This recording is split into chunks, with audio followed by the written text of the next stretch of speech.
안녕하세요. 이북에서 온 동무들의 사연을 들려드리는 평양동무입니다. 오늘 이야기의 주인공은 북한 최고 권력자 집안의 여성입니다. 그녀는 누구보다 안락한 환경에서 성장했지만 3년 전 목숨을 걸고 탈북할 수밖에 없었다고 하는데요. 그녀의 가정은 체제에 대한 신념이 매우 강했기에 그 누구도 그녀의 탈북을 상상조차 하지 못했다고 합니다. 이 사건은 당시 큰 반향을 일으키며 북한 사회를 뒤집었는데요. 이제 그녀의 증언을 들어보겠습니다. 잠깐 구독, 좋아요로 사연의 주인공을 응원해주세요. 안녕하세요. 저는 5년 전 탈북한 지수라고 합니다. 저는 태어나는 그 순간부터 물질적 걱정 없이 자랐습니다.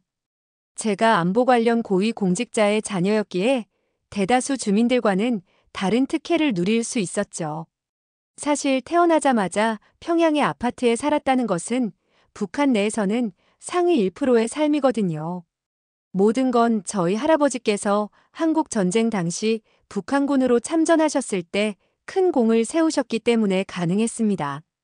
저희 가족은 군인이셨던 할아버지의 공로로 혁명 열사 가족으로 칭호받았으니까요. 부모님의 높은 지위 덕분에 저희 가정은 안정된 생활을 영위할 수 있었습니다. 아이러니하게도 나중에 자세히 설명드리겠지만 이런 풍족한 삶을 살았기에 오히려 더 일찍 새로운 삶을 결심하게 되었던 것 같네요. 어린 시절엔 세상을 잘 몰랐습니다. 매일 아침 일어나면 지도자의 초상에 정성스레 인사하고 깨끗이 관리했죠. 지금 돌아보면 참 놀랍지만 그때는 우리가 평화롭게 살 수 있게 해주시는 분이라 생각하며 감사한 마음으로 그런 일들을 했습니다. 학교에서는 지도자께서 우리 국민을 위해 얼마나 헌신하시는지, 그리고 동료들과 함께 적들을 물리치는 방법에 대해 배웠습니다. 아버지께서도 이런 점을 늘 강조하셨고, 그 때문에 공부도 매우 열심히 했습니다. 저는 특별히 외국어에 열정을 쏟았습니다. 담당 교사는 우수한 가정 환경과 뛰어난 학업 성적을 보유한 저를 지도자께 꼭 필요한 인재라며 크게 기대를 보여주셨죠. 유년기에는 마치 귀한 보석처럼 소중하게 자랐어요. 시간이 흐르고 저는 평양의 특별한 외국어 교육기관에 입학했습니다. 이곳은 남쪽의 중학교와 고등학교 과정과 비슷합니다. 기관의 명성은 널리 알려져 있죠. 언어 분야에서 탁월한 재능을 보이는 학생들을 선발해 양성하는 곳입니다. 나만의 외국어 특수목적 고등학교와 유사한 성격을 지녔죠. 다른 점이라면 제가 다닌 학교는 교사의 추천과 탁월한 성적이 있어야만 진학이 가능했어요. 즉, 우리나라에서 최상급 외국어 실력자들이 모이는 곳이었습니다. 그래서 아무나 입학할 수는 없었죠. 가문의 배경이 완벽하지 않으면 지원조차 불가능했거든요.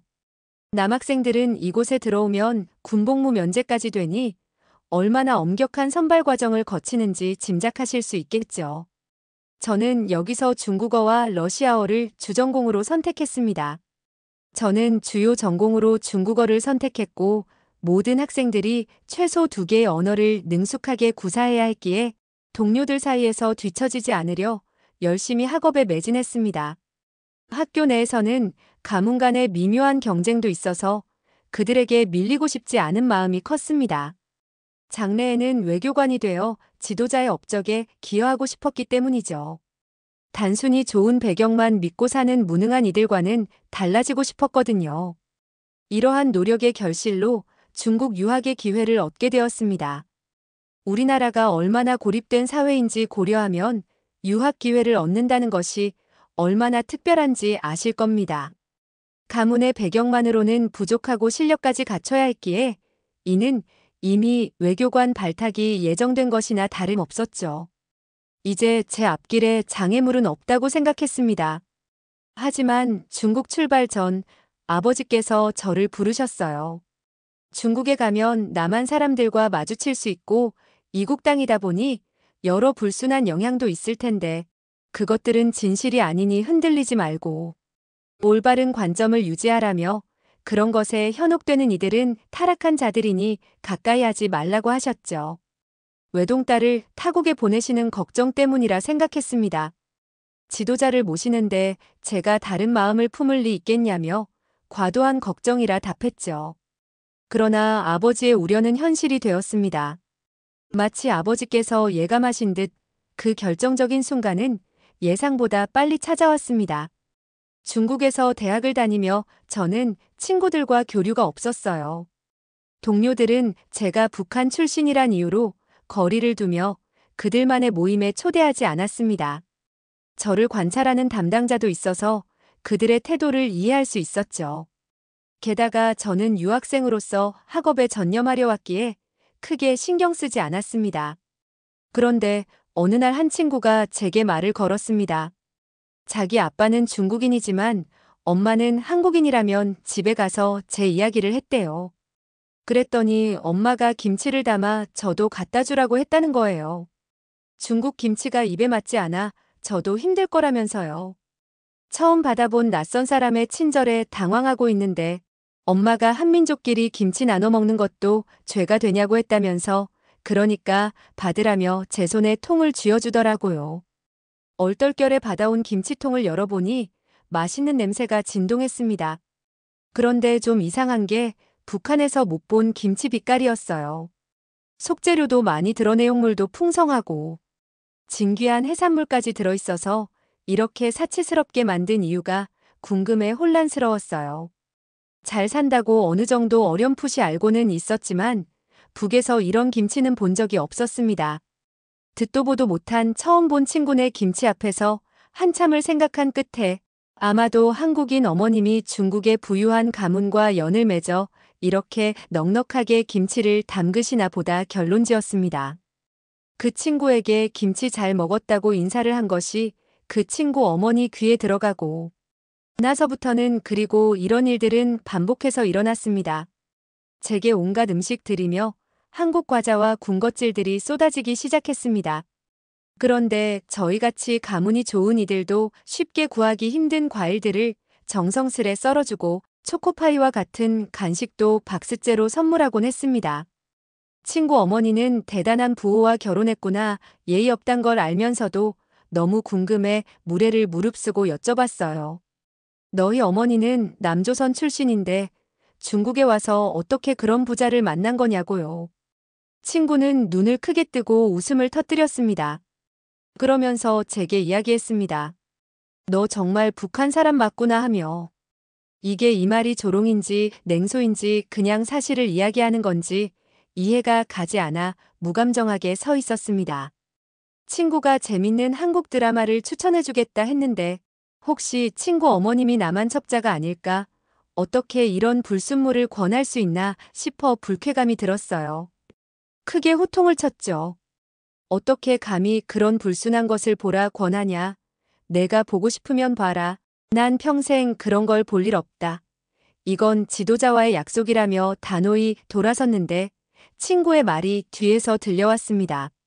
사실은 내가 보기 싫은 게 아니라 이곳에 와서도 고립된 채 살면서 북한의 실상을 모르는 것 같아서야. 여기까지 와서도 지도자 얘기를 하다니 이게 내게 기회가 될 수 있어라며 외로운 섬 같다고 했죠. 도착 전엔 몰랐지만 와서 보니 다른 북한 유학생들도 모두 섬처럼 고립되어 지내고 있었습니다. 해외에 나왔음에도 타인과의 교류가 전무하고 자발적 소외를 선택하는 모습이 북한의 현주소구나 싶어 씁쓸했습니다. 자존심 때문에 일부러 더 냉정하게 굴기도 했고요. 이렇게 따뜻하게 다가온 친구를 차갑게 대했나 하는 후회가 밀려왔어요. 마음 깊숙이 나만이 궁금하기도 했습니다. 북한보다 풍요롭다는 소문은 들었지만 실제로 한 번도 보지 못했으니까요.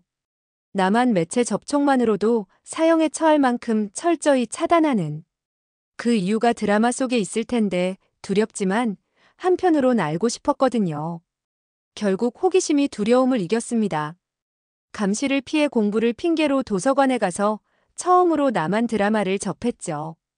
그때의 충격은 아직도 생생합니다. 선전용으로 제작했다 해도 북한에서는 도저히 구현할 수 없는 분위기가 있었으니까요. 출연진 모두 윤기나는 피부에 놀랄 만큼 아름답고 세련됐으며 특히 주거 환경이 가장 충격적이었습니다. 평양의 우리 집보다 훨씬 더 호화로웠거든요. 딱 봐도 비교를 하기에 무색할 정도로 훌륭한 집인데 드라마에서는 못 사는 사람의 집으로 표현되었어요. 더구나 드라마 속 풍경도 길거리도 선전용으로 꾸며놨다고 하더라도 평양과 큰 차이가 났습니다. 쉽게 믿기지 않았어요. 그런데 너무나 매력적이었죠. 그때부터는 자발적으로 남한 드라마와 영화를 찾아보기 시작했습니다. 이게 한번 시작하니 멈출 수가 없었거든요. 지금 보니 대한민국 영상물이 전 세계적으로 인기던데 충분히 이해가 가요. 그리고 생각해보세요. 자유로운 환경의 사람들도 즐기는 콘텐츠를 제가 살던 폐쇄적인 곳에서 자란 사람이 본다면 어떤 감정이었을까요?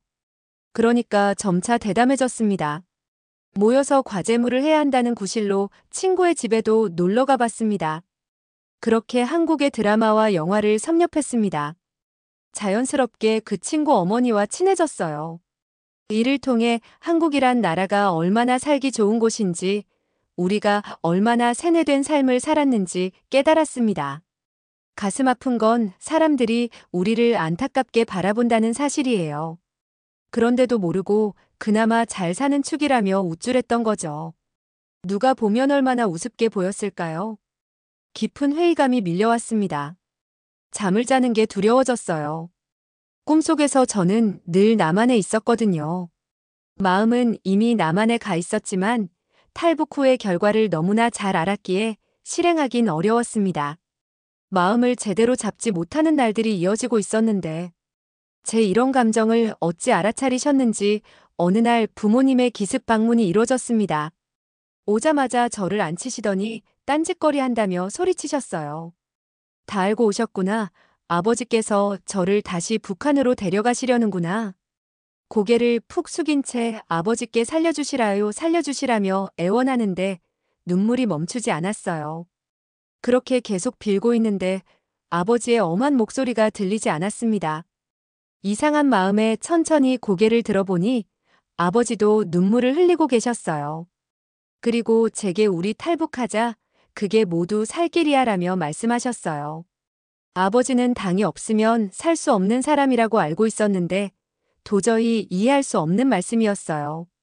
눈물로 흐린 시야로 상황을 이해하려 하는데 아버지께서 말씀을 계속하셨습니다. 내가 남쪽 드라마 보고 영화 보며 사상이 불순해진 걸 이미 다 알고 있다. 어차피 돌아가면 가족 전체가 몰살될 거라며 마치 저를 데려오려 온 것처럼 중국에 오셨다고 해요. 그동안 모아둔 달러를 전부 가져오셨으니 탈북 비용은 충분하고 브로커도 이미 섭외해뒀다고 하셨어요. 그제서야 제 행동이 가져온 끔찍한 결과를 깨달았습니다. 아버지는 이미 보입에 끌려가 모진 고초를 겪으셨고 어머니도 몇 번씩 불려가 조사를 받으셨다고 해요. 다행히도 아버지의 오랜 충성심과 공적이 매우 커서 뇌물로 사건을 무마하려 했지만 제 소문이 너무 퍼져서 저를 북으로 데려가지 않으면 안 되는 상황이 됐다고 하시더군요. 결국 딸과 당 중에서 딸을 선택하신 아버지의 결단으로 부모님은 이미 목숨을 걸고 저와 함께 탈북을 결심하고 오신 것이었습니다. 이른 새벽 우리를 감시하는 사람들을 피해 중국 대륙을 가로지르는 여정을 시작했습니다. 운 좋게도 코로나가 한창 기승을 부릴 때라 마스크를 쓰고 있어도 크게 이상하게 보이지 않았던 점이 도움이 되었어요. 아버지가 준비하신 달러를 속옷에 여러 겹으로 꿰매어 숨기고 배에다가 꼭 필요한 짐만 챙겨 여러 번 비닐을 둘러 숨기고 모든 것을 버리고 떠났습니다. 저희의 탈북 루트는 중국을 횡단해 쿤밍으로 가는 것이었죠. 그리고 라오스로 가서 태국까지 도착하는 것이 목표였습니다. 끊임없이 걸었고 중간중간 기차를 여러 번 바꿔 타며 갔습니다. 이때 제가 익혀둔 중국어가 큰 도움이 되었어요. 유창한 중국어 덕분에 의심받지 않을 수 있었죠. 필사적인 도주 끝에 도망친 끝에 라오스 국경 앞에 섰습니다. 이제 저 메콩강만 건너면 태국으로 들어가는 거고 그러면 남한에 한 걸음 더 가까워진다고 했죠. 사실 중국보다 라오스에서 더 긴장을 많이 했거든요. 라오스에는 북한 영사관이 있어서 우리가 탈북민임이 발각되면 즉시 체포될 테니까요. 브로커는 메콩강에 악어가 많으니 조심하라 경고했어요. 가끔 배가 뒤집혀서 악어밥이 되는 경우도 있다며 마지막까지 긴장 풀지 말라고요. 라오스 국경 경비의 눈을 피해 새벽까지 기다렸습니다. 그리고 교대 시간을 노려 미친 듯이 강을 건너 태국 국경으로 뛰어들었죠. 심장이 터질 것 같은 순간이었어요. 태국 국경에서 우리 가족은 모두 눈물을 쏟았어요.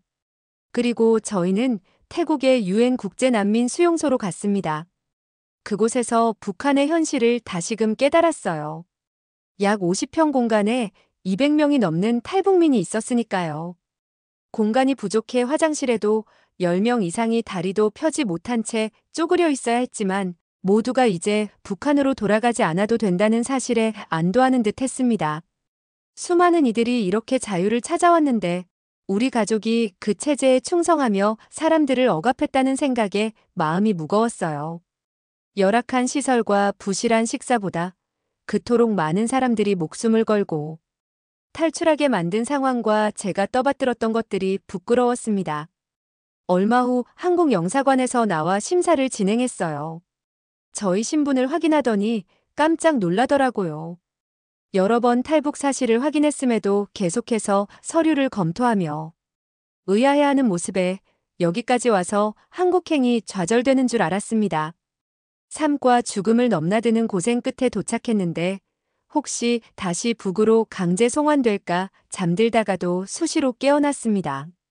그리고 마침내 꿈에 그리던 대한민국 임시 여권을 받아들고 비행기에 탑승했어요. 이런 훌륭한 비행기가 실존한다니 매체에서 본 것이 진실이었나 싶었죠. 비행기 안에서도 누군가 들이닥쳐 북한으로 납치하지 않을까 두려워하고 있을 때 갑자기 기내 방송이 울렸습니다. 현재 대한민국 영공에 진입했습니다. 자유민주주의 국가 대한민국에 오신 것을 환영합니다라는 부드럽고 아름다운 목소리의 환영 메시지에 기내의 모든 승객이 눈물을 흘렸죠. 나중에 알고 보니 원래는 없는 방송인데 탈북민들을 안심시키기 위해 특별히 했다고 해요. 하지만 여전히 긴장을 늦출 수 없었습니다.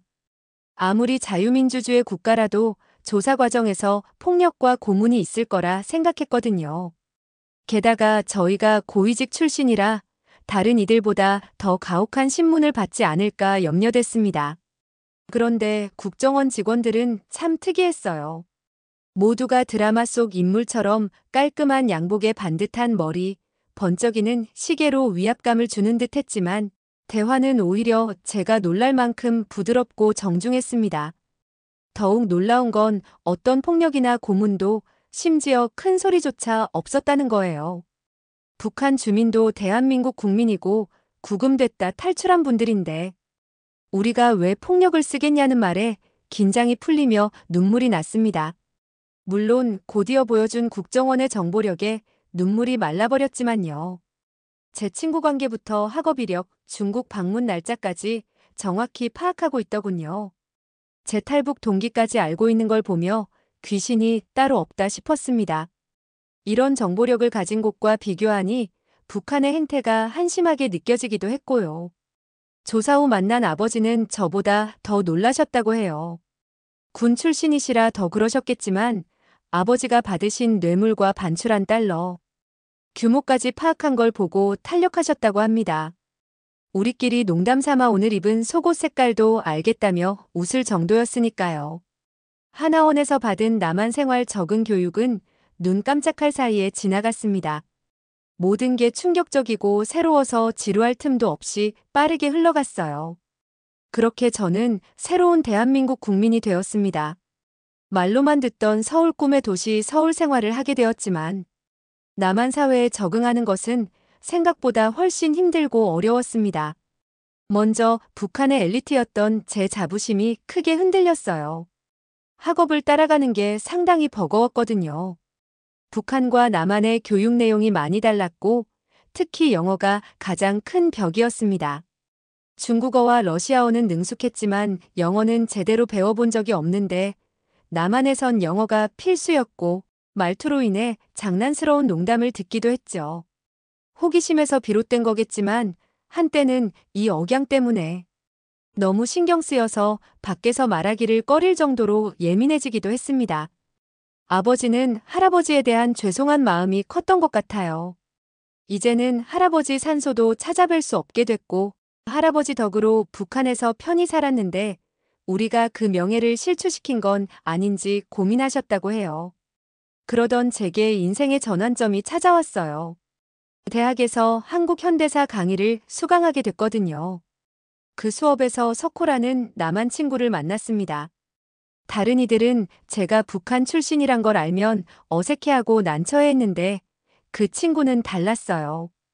아직 남한이 낯설고 어려울 테니 도움이 필요하면 언제든 말해달라며 얼마나 든든하고 멋있어 보였는지 모릅니다. 실제로 어려운 점이 많았거든요. 영어도 힘들었고 인터넷과 휴대폰도 지금은 자연스럽게 사용하지만 처음엔 정말 난감했는데 석호 덕분에 남한 사회에 빨리 적응할 수 있었어요. 남한의 문화를 하나씩 친절하게 알려주고 함께 서울 곳곳을 다니며 도시를 보여주면서 제가 평범한 20대로 살아갈 수 있게 도와줬습니다. 석호의 든든한 지원이 있었지만 가끔은 힘든 순간들이 찾아오곤 했어요. 영어만큼 절 힘들게 한 게 또 있는데요. 가장 큰 어려움은 역사였습니다. 남한이 옳다고 이성적으론 이해했지만 내면은 무척 혼란스러웠어요. 남한의 역사 교육은 북한과 완전히 달랐고 한국 전쟁을 바라보는 시각 차이는 할아버지가 남측에선 적으로 여겨질 거란 생각에 우울해졌죠. 때론 제 정체성에 대해 깊이 고민하기도 했습니다. 북한 사람도 남한 사람도 아닌 것 같다는 생각이 들었고요. 두 세계 사이에서 제자리를 찾지 못해 방황하는 시간도 많았습니다. 하지만 석호 덕분에 포기하지 않고 한국 생활에 적응해 나갈 수 있었어요. 저는 열심히 공부하며 이 사회를 이해하려 했습니다. 동시에 북에서의 경험도 잊지 않으려 했죠. 언젠가 이 경험들이 남북을 이해하는데 도움이 되리라 굳게 믿었거든요.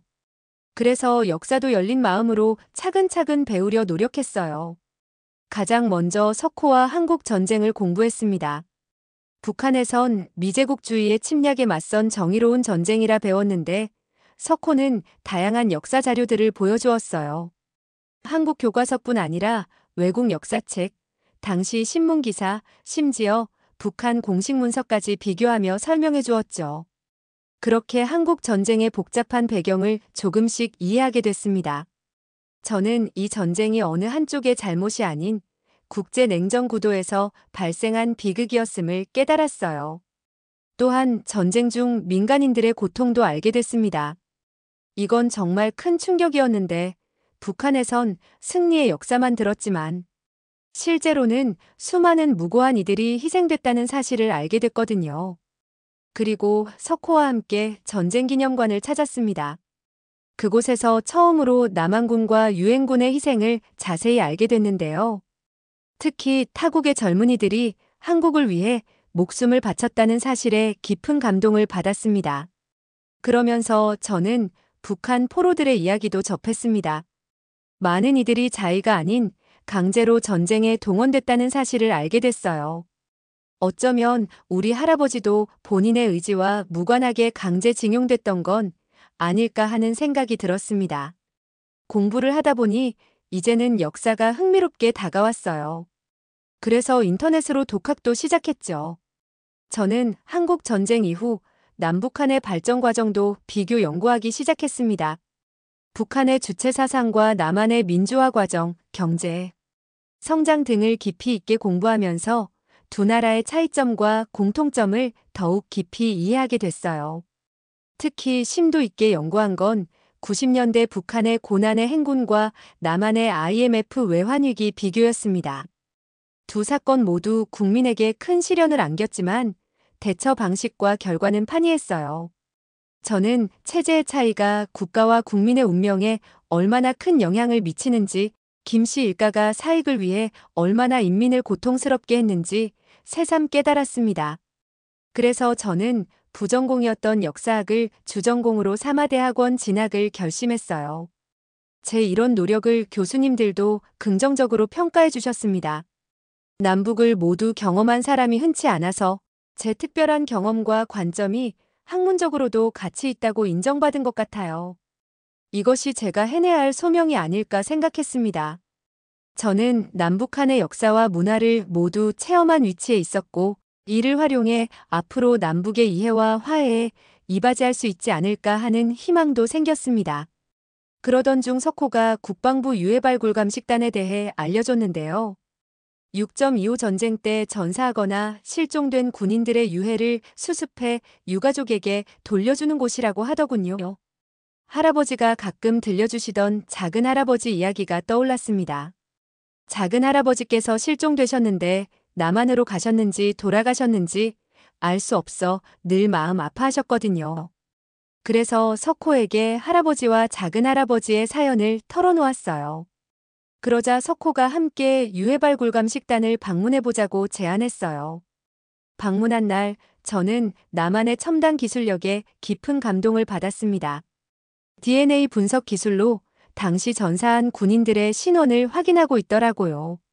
이런 노력이 전쟁으로 이별한 가족들에게 얼마나 큰 위로가 될지 생각하며 저도 용기를 내어 제 이야기를 꺼냈습니다.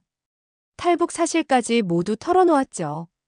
감식단 직원분들은 제 이야기를 진심으로 경청하고 공감해 주셨어요. 정말 따뜻한 분들이었습니다. 그리고 저에게 DNA 샘플 제공을 제안하셨습니다. 북한군 유해를 직접 발굴하진 못해도 발견되는 북한군 유해와 대조의 작은 할아버지를 찾을 가능성이 있다고 설명해 주셨어요. 할아버지를 생각하니 망설일 이유가 없었습니다. DNA 샘플 제공 동의서에 서명하는데 복잡한 감정이 밀려왔어요. 제 DNA에는 북한의 가족들 역사와 이제는 남한 사람이 된 제 현재가 공존하고 있었으니까요. 마치 저의 정체성을 상징하는 것 같았습니다. 그날 밤 할아버지 꿈을 꾸었습니다. 꿈에서 할아버지는 잘했다며 미소 지어주셨어요. 눈물로 깨어나며 제 선택이 옳았다는 확신이 들었습니다. 놀랍게도 DNA 제공 3개월 후 감식단에서 연락이 왔습니다. 강원도에서 발굴된 북한군 유해 하나가 작은 할아버지일 확률이 높다고 했는데 믿기지 않았어요.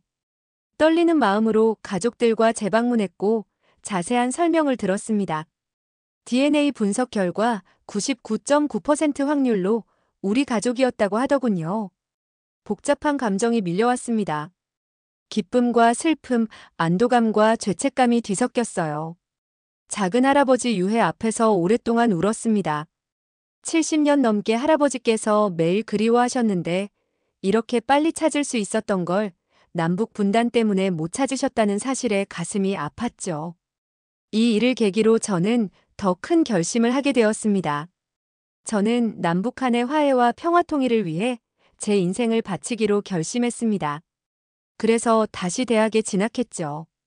북한학을 심도 있게 공부하면서 탈북민들의 정착을 돕는 NGO 인턴 활동도 시작했습니다.